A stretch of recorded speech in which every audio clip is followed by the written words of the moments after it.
Dear viewer, if you are tired of seeing the same process of Tombrown and you have tried it and it's not working, you're welcome to a place where you're going to learn what actually works. My name is Seun Poju and you're welcome to my channel. This recipe, I've tested it over and over with my children and I've developed the one that actually works. Above all the videos that I've also watched on YouTube that's guided me to making my own eventually. So these are the ingredients. I'm going to list it and the measurements in the description below. So if you have any question for me, please drop it in the comment section. I'm eager to help and I'm always there to quickly reply you as soon as you drop the message. So now let's get to the process. You don't need to waste your time picking these grains. It is not like pap. Even if it's pap, we have upgraded. So just pour it into the bowl, because as a busy mom that you have little time to do this. Just like me, I was doing this in the night. So, and that is after I've put my 3 children to bed. So you're going to, have to multitask and also save time so that you can also have time to sleep and rest at night. You understand? So I'm scooping it into the bowl. The shaft will float once you add water. So you keep on adding water until you're sure that it's clean. If you're sensing that this may have some stone under as you're touching it, please use the scooping method. But I discovered that mine does not have any stone under, so I pour it into a sieve so that a little bit of water that is still remaining can drain, and I'm pouring it into a paper that I've laid with a baking sheet. So I'm putting it in my oven so that I can multitask and manage my time effectively. So I'm drying that grain, the corn, the yellow corn, in the oven.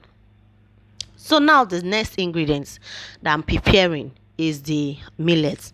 For millet and Guinea corn, if you plan to probably use 2 cups or 3 cups, you're going to add an extra half cup to it, because half of the grains are going to flow out as shafts.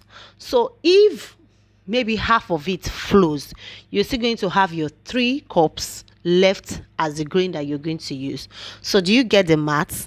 If you are confused, please drop a comment for me in the comment section. So I keep on washing it, but the difference between Guinea corn and millet is that it's likely to have more sand than millet. But irrespective of that, you're going to use the scooping out method for this, and you're going to gently scoop it. Now I've put the millet in the oven. I also use the same process just like the corn. I'm washing my Guinea corn gently, just like I showed you for the millet.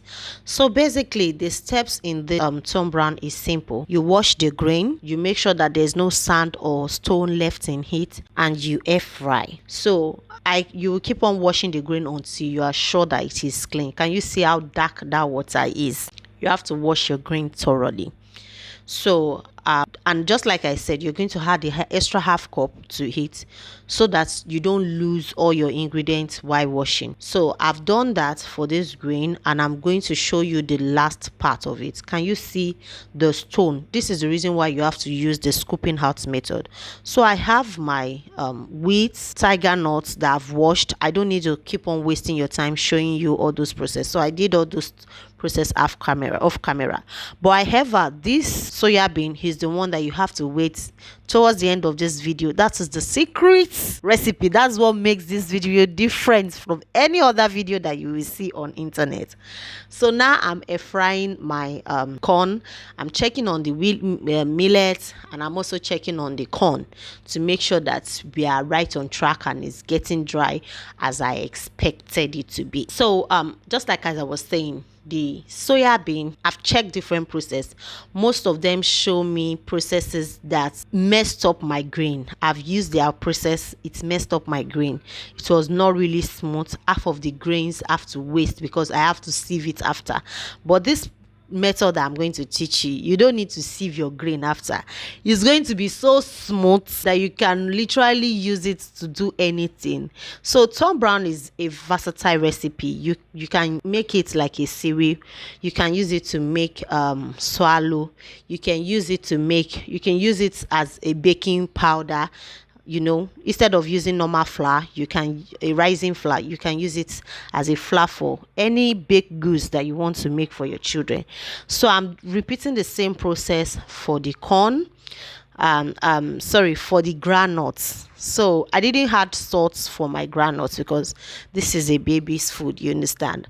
So I just air fried it till it's brown, then pour it in the baking sheet, allow it to cool. So the another advantage of using rice, I use the rice that still has some of its parts. Is not a polished rice, but if you have polished rice, it's still going to work. But I just wanted more nutrients. I wanted the Tombrown to be nutrient dense, so that's why I use this type of rice. But if you don't have it, you can use any rice that you have at home. But the main purpose of rice is to make sure that the grain doesn't stick together. It gives your grain this loosening effect, as opposed to when you don't use it at all.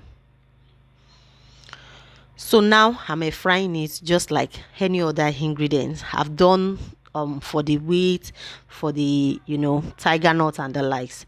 So now we are on to the hodogu of it all, which is the soybean. Because the soybean is not going to touch water, you have to pick it. This is where the real work is.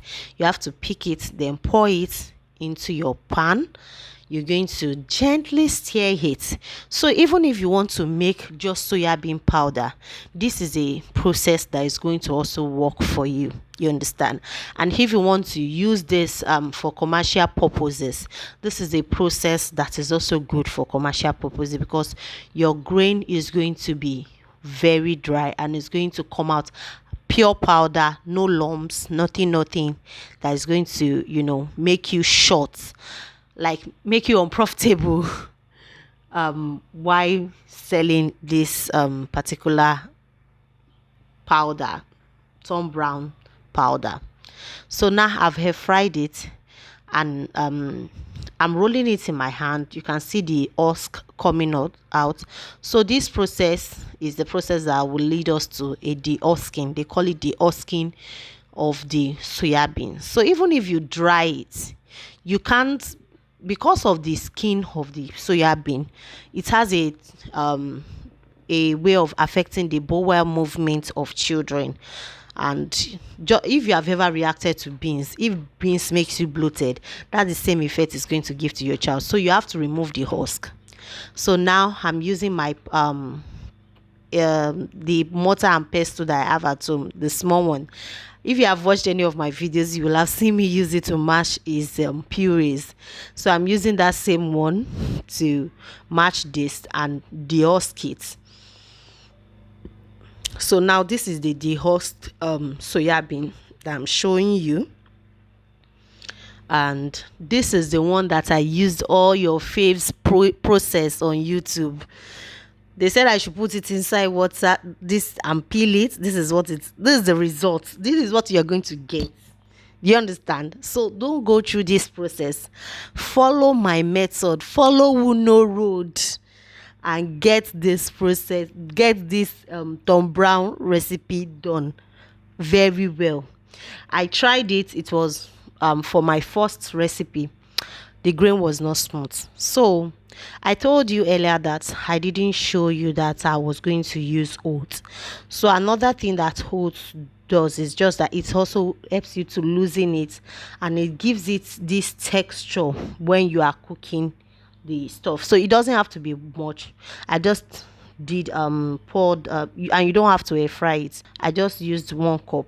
So in order not to damage your blender, you have to use an industrial mill to grind this, because it's actually very strong. Even industrial mill, they have to grind this up to 5 times before they can get a very smooth powder. Can you see how smooth that powder is?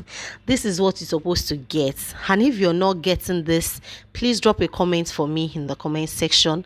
If you have watched my video up to this point, I beg, please like this video, subscribe to my channel. Let's get this channel to monetization. We have been hovering on this mountain for so long. Please, let's do this together. Thank you. So this is the ones I made for my toddler. They loved it. I'm showing you the ingredients, the powder. I'm just taking you through the process, and this is the one I made for my baby.